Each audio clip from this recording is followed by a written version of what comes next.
नमो नमः छात्रों, आप सभी का मेरे YouTube चैनल संस्कृत साधना में स्वागत है। आज हम कक्षा 7 का 10वां पाठ का अभ्यास कार्य पढ़ेंगे।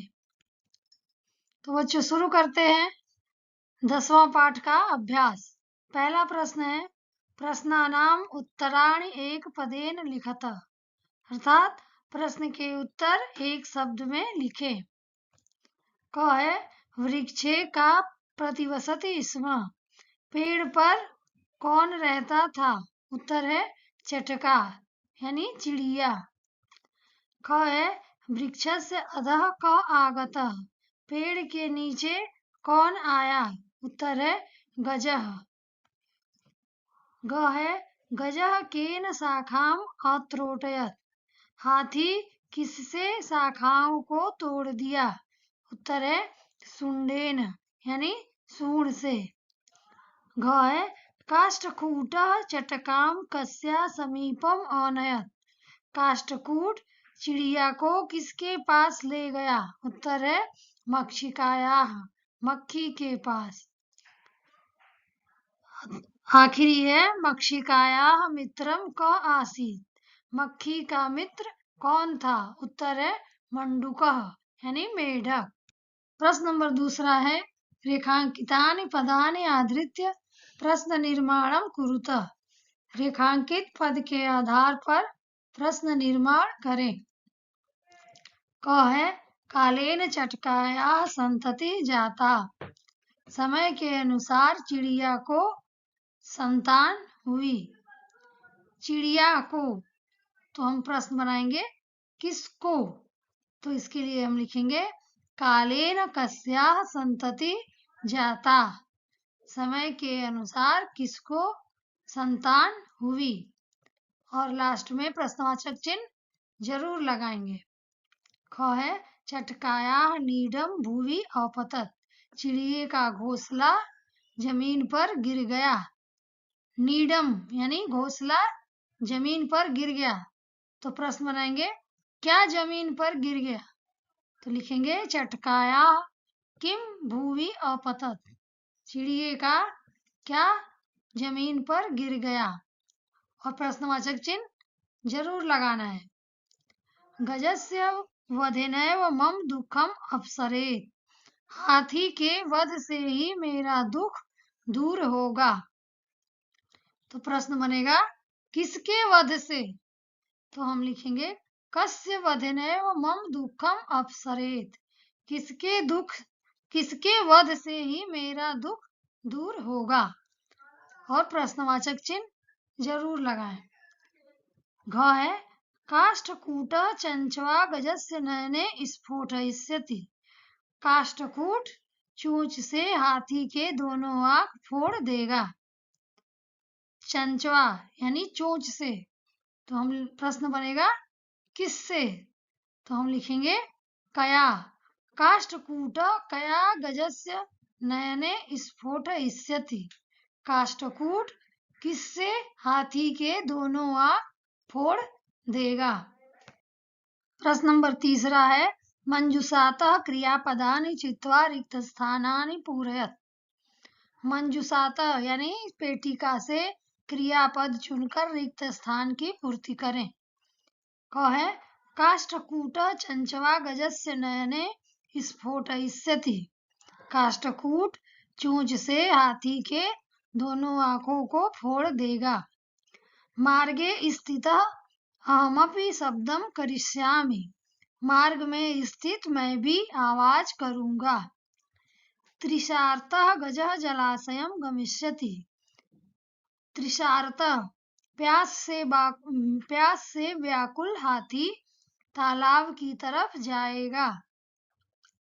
गजः गर्ते पतिष्यति, हाथी गड्ढे में गिर जाएगा। काष्ठकूटः ताम मक्षिकायां समीपम आनयत, काष्ठकूट उसे मक्खी के पास ले गया। गजः सुंडेन वृक्ष शाखायाः त्रोटयति, हाथी सूंड से पेड़ की शाखाओं को तोड़ दिया। प्रश्न नंबर 4 है, प्रश्नानाम् उत्तराणि एकवाक्येन लिखत। प्रश्न के उत्तर एक वाक्य में लिखो। क है चटकायाः विलापं श्रुत्वा काष्ठकूटः तां किम अपृच्छत्। चिड़िए का विलाप सुनकर काष्ठकूट उससे क्या पूछा। उत्तर है चटकायाः विलापं श्रुत्वा काष्ठकूटः ताम् अपृच्छत् भद्रे किमर्थं विलपसि।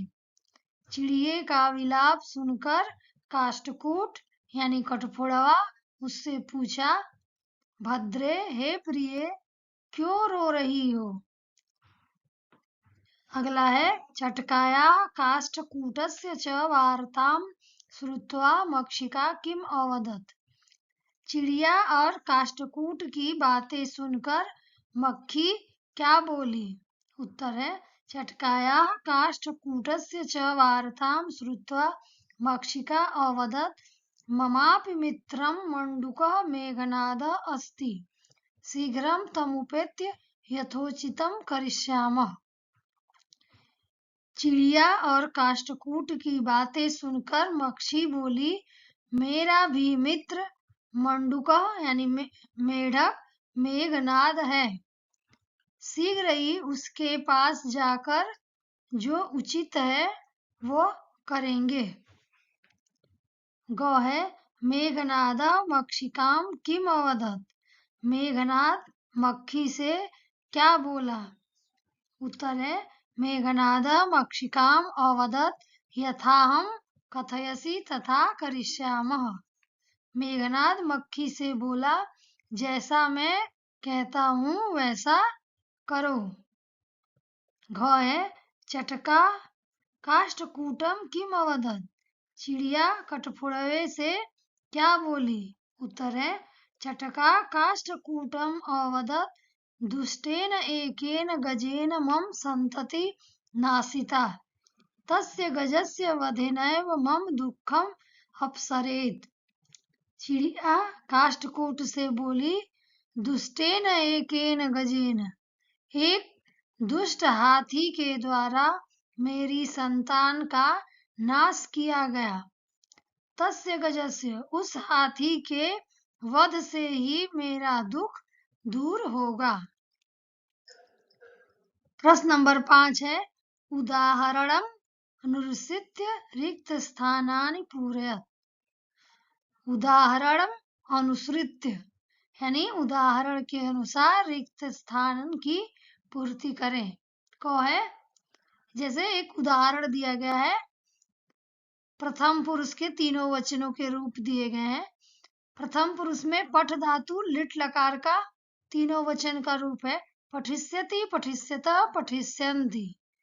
वैसे ही हमें पद धातु के तीनों वचनों में लिखना है पतिष्यति, पतिष्यतः, पतिष्यन्ति, मरिष्यति, मरिष्यतः, मरिष्यन्ति।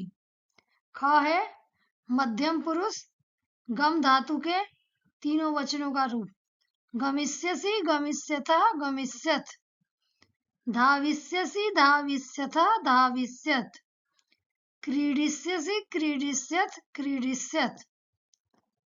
ग है उत्तम पुरुष के तीनों वचनों में रूप लेखिष्यामि, लेखिष्यावः, लेखिष्यामः, हसिष्यामि, हसिष्यावः, हसिष्यामः, द्रक्ष्यामि, द्रक्ष्यावः, द्रक्ष्यामः। प्रश्न नंबर 6 है उदाहरणानुसारम स्म शब्द योजयित्वा भूतकालिक क्रियाम रचयत। उदाहरण के अनुसार स्म शब्द जोड़कर भूतकाल की क्रिया की रचना करें। यथा उदाहरण दिया गया है अवसत। अवसत मतलब रहता था। वसति स्म, वसति स्म मतलब रहता था। अवसत वस धातु का लंग लकार का एक वचन का रूप है और वसति वस धातु लट लकार का एक वचन का रूप है, लेकिन यहाँ स्म जोड़ देने से यह भूतकाल का रूप बन गया है। वसति स्म रहता था। अपठत, पठत स्म पढ़ता था। अत्रोटयत, त्रोटयति स्म तोड़ता था। अपतत, पतति स्म गिरता था। अपृच्छत पृच्छति स्म पूछता था। अवदत् वदति स्म बोलता था। अनयत नयति स्म ले जाता था। प्रश्न नंबर 7 है कोष्टकात् उचितम पदम चित्वा रिक्त स्थानानि पूरयत। कोष्टक से उचित पद चुनकर रिक्त स्थान की पूर्ति करें। क है बालिका मधुरम गायति। यहाँ 3 शब्द दिए गए हैं। एकम एका एकः। बालिका स्त्रीलिंग शब्द है, इसके लिए हम एका का प्रयोग करेंगे। एका बालिका मधुरम गायति। एक बालिका मधुर गाती है। ख है कृषकाः कृषि कर्माणि कुर्वन्ति। किसान कृषि कार्य कर रहे हैं। किसान पुल्लिंग शब्द है, इसके लिए हम चत्वारः का प्रयोग करेंगे। चत्वारः कृषकाः कृषि कर्माणि कुर्वन्ति। बच्चों चतस्रः मतलब भी 4 होता है, लेकिन यह स्त्रीलिंग शब्द के लिए प्रयोग किया जाता है। स्त्रीलिंग शब्द के साथ प्रयोग होगा। और चत्वारि मतलब भी 4 होता है, लेकिन जब नपुंसक लिंग का प्रयोग होता है वहां चत्वारि का प्रयोग किया जाता है। तो हम यहाँ पर चत्वारः का प्रयोग करके लिखेंगे। चत्वारः कृषकाः कृषि कर्माणि कुर्वन्ति। ग है पत्राणि सुंदराणि सन्ति। यहाँ पर पत्ते नपुंसक लिंग के शब्द हैं, इसके लिए हम यहाँ तानि का प्रयोग करेंगे। तानि पत्राणि सुंदराणि सन्ति। वे पत्ते सुंदर हैं। अगला है धेनवः दुग्धम ददति। यहाँ पर धेनवः मतलब गायें, बहुत से गायें दूध देती हैं। बच्चों यहाँ पर ददाति ददति ददंती 3 शब्द दिए गए हैं। आपको ऐसा लगेगा कि बहुवचन का शब्द ददंती है, लेकिन ददंती नहीं, यहाँ पर बहुवचन का शब्द ददति है। यहाँ दा धातु का रूप थोड़ा अलग से चलता है। ददाति दत्तः ददति, तो ददति बहुवचन में आता है, तो हम यहाँ लिखेंगे धेनवः दुग्धम ददति। आखिरी है वयम संस्कृतम अपठाम। वयम उत्तम पुरुष बहुवचन का शब्द है, तो हम इसके साथ क्रिया भी उत्तम पुरुष बहुवचन का शब्द लगाएंगे। तो हम यहाँ लिखेंगे अपठाम। वयम संस्कृतम अपठाम, हम सबने संस्कृत पढ़ा। धन्यवाद बच्चों। अगर पाठ से संबंधित कुछ भी पूछना हो तो कमेंट में जरूर लिखें। वीडियो को लाइक करें, चैनल को सब्सक्राइब करें। Thank you.